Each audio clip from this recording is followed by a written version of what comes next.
தந்தை, மைந்தன், தூயாவியானவரின் திருப்பெயராலே ஆமேன். கிறிஸ்துவுக்குள் எனக்கு அன்பான இறை மக்களே, உங்கள் யாவரையும் இந்த காணொலி வாயிலாக சந்திப்பதிலே நான் மிகுந்த மகிழ்ச்சி அடைகிறேன். இந்த தளத்தின் வழியாக கர்த்தருடைய இறை வார்த்தையை உங்களிடையே பகிர்ந்து கொள்ள ஆண்டவர் பாராட்டின கிருபைக்காக நான் கடவுளுக்கு நன்றி செலுத்துகிறேன். இந்த வாய்ப்பினை அளித்த நம்முடைய இளைஞர் இயக்க பொதுச் செயலாளர் மறை திரு ஜோஷுவா நிமலன் மேன்சன் ஐயா அவர்களுக்கும் என்னுடைய நன்றிகளை நான் தெரிவித்துக் கொள்கிறேன். நாம் இந்த தியான வேலைக்காக வேதத்திலிருந்து ஒரு சிறு பகுதியை படித்து அதன் வழியாக நாம் சிந்தனையை மேற்கொள்வோம்.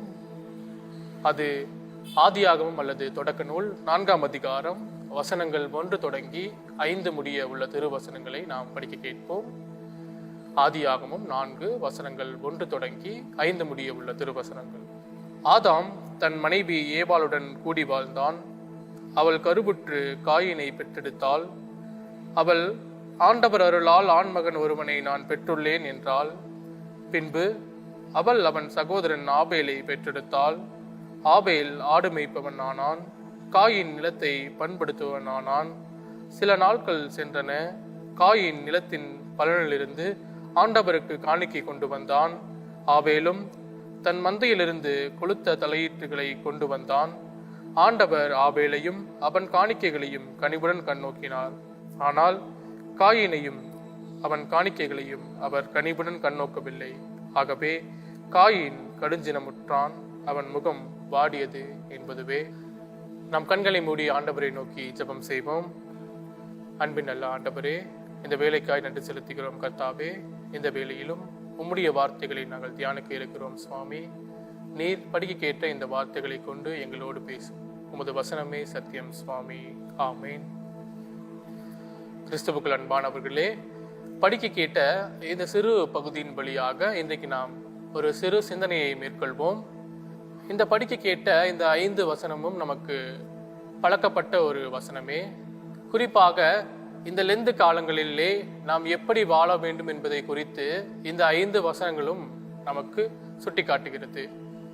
ஆனால் நாம் நினைப்போம், இந்த வசனம் எப்படி நம்முடைய லெந்து காலங்களுக்கு பொருந்துவதாக இருக்கும் என்பது. இந்த வசனத்திலே 2 பேரை நாம் பார்க்க முடிகிறது. ஒன்று காயின், மற்றொன்று ஆபேல். ஏவாளுக்கு 2 குமாரன்கள் பிறக்கிறார்கள். மூத்தவருடைய பெயர் காயின், இளையவருடைய பெயர் ஆபேல். காயின் நிலத்தை பண்படுத்துகிற விவசாயம் செய்கிறவராக இருக்கிறார்.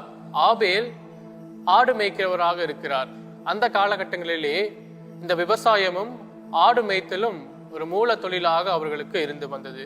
ஒரு கட்டம் வருகிறது, அறுவடை காலத்திலே காயின் தன்னுடைய காய்கறிகள் எல்லாம் அறுவடை செய்து கடவுளுக்கு படைக்கிறார். ஆனால் ஆபேலோ அப்படி இல்லாமல் தன்னுடைய ஆட்டு மந்தையிலிருந்து கொழுத்த ஒரு தலையீட்டை எடுத்து ஆண்டவருக்கு படைக்கிறார். இந்த 2 காணிக்கைகளும் இருந்து ஆண்டவர் எதை ஏற்றுக்கொள்கிறார், எதை ஏற்றுக்கொள்ளவில்லை என்பதை இந்த வசனம் நமக்கு சுட்டி காட்டுகிறது. காயினுடைய காணிக்கையை ஆண்டவர் ஏற்றுக்கொள்ளவில்லை, ஆனால் ஆபேலுடைய காணிக்கையை ஆண்டவர் ஏற்றுக்கொண்டார். இந்த ஒரு பகுதியை நாம் பல அருளுரைகளிலே கேட்டிருப்போம். அப்பொழுதெல்லாம் நாம் நினைத்திருப்போம், காயின் செய்தது தவறு, ஆபேல் செய்ததுதான் சரி. ஏனென்றால் நாம் கடவுளுக்கு படைக்கின்ற பொழுது முழுமையாக படைக்க வேண்டும், எந்த ஒரு குறைபாடுகள் இல்லாமல் நாம் படைக்க வேண்டும் என்பதை குறித்து நாம் சிந்தித்திருப்போம். அதே போல்தான் இன்றைக்கும் கடவுளுக்கு நம்மை எப்படி படைக்கிறோம் என்பது ஒரு மிகவும் முக்கியமான ஒரு காரியமாக இருக்கிறது. இந்த லெந்து காலம் ஒரு இலையுதிர் காலமாக இருக்கிறது. நம்முடைய வாழ்க்கையில் உள்ள கெட்ட கெட்ட குணங்களை எல்லாம் நாம் விட்டுவிட்டு கடவுளுக்கு நேராக திரும்புவதற்கு இந்த ஒரு காலத்தை நாம் பயன்படுத்தி கொள்ள அழைக்கிறோம். அதுபோல இந்த ஒரு பகுதியும் நமக்கு கற்றுக் கொடுக்கிறது, கடவுளுக்கு நம்மை படைக்க வேண்டும்.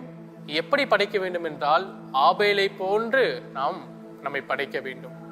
ஆனால் இன்றைக்கு நாம் எப்படி இருக்கிறோம்? கடவுளுக்கு நேராக நாம் திரும்பி கொண்டிருக்கிறோம். இதில் எந்த காலங்களிலே உபவாசம் இருப்போம், ஜெபிப்போம், கடவுளுக்கு நேரத்தை செலவிடுவோம். ஆனால் இந்த காரியம் எல்லாம் காயினை போல இருக்கிறது. நம்மிடையே உலக பிரகாரமான காரியங்களையும் வைத்துக்கொண்டு கடவுளுக்கு நம்மை படைக்கிறோம். இந்த பகுதி அழகாக நமக்கு விளக்கம் தருகிறது. காயின் எதையும் படைக்கவில்லை என்று நமக்கு கூறவில்லை. மாறாக காயின் படைத்தார், ஆனால் அதிலே எல்லாம் கலந்துதான் இருந்தது. சிறந்ததை அவர் படைக்கவில்லை. இன்றைக்கும் கூட இந்த லெந்து காலங்களிலே நாம் ஆண்டவரிடம் ஒப்படைக்கும் பொழுது முழுமையாக பரிசுத்தமாக நாம் நம்மை ஒப்படைக்க வேண்டும். நம்மிடையே இருக்கிற தீய பழக்கங்களை, ஆண்டவருக்கு விரோதமாக இருக்கிற செயல்களை நாம் விட்டொழிக்க வேண்டும். அப்படி விட்டு நாம் கடவுளுக்கு படைத்தோமானால் நாமும் ஆபேலை போன்று இருப்போம். நம்முடைய காணிக்கைகளையும் நம்மையும் இன்றைக்கு ஏற்றுக்கொள்பவராக ஆண்டவர் இருக்கிறார். ஆனால் இதனை தொடர்ந்து மிகவும் ஒரு முக்கியமான ஒரு காரியம் இருக்கிறது. அதுதான் இந்த 5வது வசனம் சொல்கிறது, காயினையும் அவன் காணிக்கைகளையும் அவர் கனிவுடன் கண்ணோக்கவில்லை, ஆகவே காயின் கடுஞ்சினமுற்றான், அவன் முகம் வாடியது. இந்த வசனத்திலே ஒரு சிறு பகுதி இருக்கிறது. அதுதான் காயின் கடுஞ்சினமுற்றான். இன்றைக்கு நாம் சிந்தித்தோம், கடவுளுக்கு இந்த லெந்து காலங்களிலே நம்மை நாம் படைக்க வேண்டும். எப்படி படைக்க வேண்டும் என்றால் ஆபேலை போன்று நாம் படைக்க வேண்டும் என்பதை நாம் சிந்தித்தோம். ஆனால் இந்த ஒரு வசனத்திலே காயின் கடுஞ்சினமுற்றான்.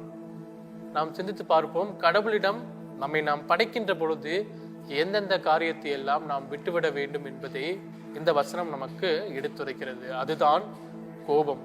முதலாவது ஒரு காரியம், கோபத்தை நாம் விட்டொழிக்க வேண்டும். காயின் படைத்தான், ஆண்டவர் அதை ஏற்றுக்கொள்ளவில்லை, அதனால் காயின் கோபமடைந்தார். இன்றைக்கும் கூட நம்முடைய வாழ்க்கையிலே பாவத்திற்கு இந்த கோபம் முதல் படியாக இருக்கிறது. இந்த கோபத்திலே நாம் பல நிலைகளிலே, இந்த கோபத்தினால் நாம் பாவத்திற்குள்ளாக நாம் வீழ்கிறோம். பல நிலைகளிலே நாம் கோபம் அடைகிறோம். வீட்டிலேயும் வெளியிலேயும் எல்லா இடங்களிலேயுமே நம்மை கோபப்படுத்துகிறவர்களும் இருக்கிறார்கள், நாமும் அதற்கு கோபப்படுகிறவர்களாக இருக்கிறோம். இந்த கோபத்தினால் காயின் தன்னுடைய தம்பியையே கொல்வதற்கு அது முதல் படியாக இருந்தது. இன்றைக்கும் கூட நம்முடைய வாழ்விலே இந்த ஒரு கோபத்தை விட்டு ஒழிக்க கடவுள் இன்றைக்கு நம்மை அழைக்கிறார். இரண்டாவதாக பொறாமை. காயின் என்னுடைய காணிக்கையை ஆண்டவர் ஏற்றுக்கொள்ளவில்லை, ஆனால் ஆபேலுடைய காணிக்கையை ஏற்றுக்கொண்டார். அதன் வழியாக காயினுக்கு பொறாமை ஏற்பட்டு விட்டது. அதனால் அந்த பாவம் செய்ய இதுவும் ஒரு காரணமாக இருந்தது. இன்றைக்கும் கூட நம்முடைய வாழ்விலே பல நிலைகளிலே நாம் பொறாமைப்படுகிறவர்களாக இருக்கிறோம். இந்த கோபம், பொறாமை என்பது மனித வாழ்விலே வருவது இயல்பான ஒரு காரியம். ஆனால் அந்த காரியத்தை நாம் எப்படி மேற்கொண்டு கடவுளிடத்திலே திரும்புவதுதான் என்பது முக்கியமான ஒரு காரியமாக இருக்கிறது.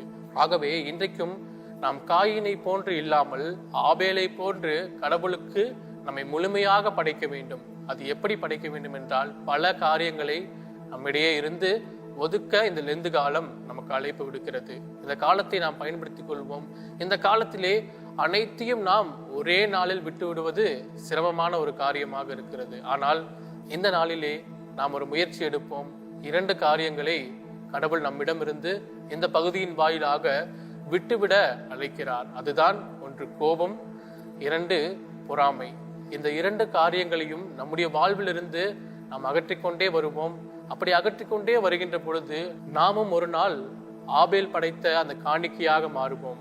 இன்றைக்கு நாம் தான் கடவுளுக்கு காணிக்கையாக இருக்கிறோம். நம்மை நாமே படைக்க வேண்டும். எப்படி படைக்க வேண்டும் என்றால், நம்மிடையே இருக்கிற ஆண்டவருக்கு விரோதமான காரியங்களை எல்லாம் ஒதுக்கிவிட்டு நம்மை நாம் முழுமையாக ஆண்டவருக்கு படைக்க இன்றைக்கு நாம் அழைக்கப்படுகிறோம்.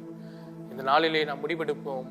கோபம், பொறாமை, இந்த 2 காரியங்களையும் நம்முடைய வாழ்விலிருந்து நாம் அகற்றிவிட்டு கடவுளுக்கு நேராக நம்மை திருப்பி கடவுளுடைய சமூகத்திலே, அவருடைய பிரசன்னத்திலே, அவருடைய ராஜ்யத்திற்கு எதிர்கொள்ள நம்மை நாம் தயார்படுத்திக் கொள்வோம். அப்படி ஒரு வாழ்க்கையை வாழ்வதற்கு கடவுள் தாமே நமக்கு ஒத்தாசையும் ஆற்றலையும் அளித்து காப்பாராக. ஆமேன். நாம் கண்களை மூடி கடவுளை நோக்கி ஜெபம் செய்வோம்.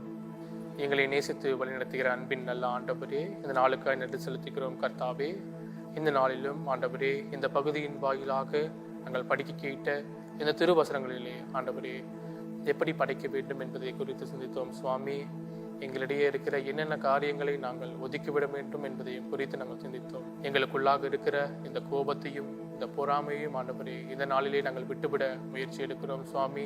ஆனால் மனிதர்கள் நாங்கள் பலவீனமானவர்கள் சுவாமி. ஆண்டவரே, உம்முடைய ஆற்றல் இல்லாமல் நாங்கள் எதையும் செய்ய முடியாது. ஆண்டவரே, இந்த கோபத்தையும் பொறாமையையும் நாங்கள் ஒதுக்கிவிட நீர் எங்களுக்கு கிருபை செய்ய வேண்டுமா நாங்கள் ஜெபிக்கிறோம் சுவாமி. அப்படி ஒரு வாழ்க்கையை வாழ்ந்து ஆண்டவரே உமக்கு பிரியமான பிள்ளைகளாக நடக்க நீர் எங்களுக்கு உதவி செய்தருளும். இவை அனைத்தையும் இயேசு கிறிஸ்துவின் திருப்பெயரிலே வேண்டுகிறோம். எங்கள் ஜெபம் கேளும் அன்புள்ள கடவுளே. ஆமென். பராபரனுக்கு ஸ்தோத்திரம்.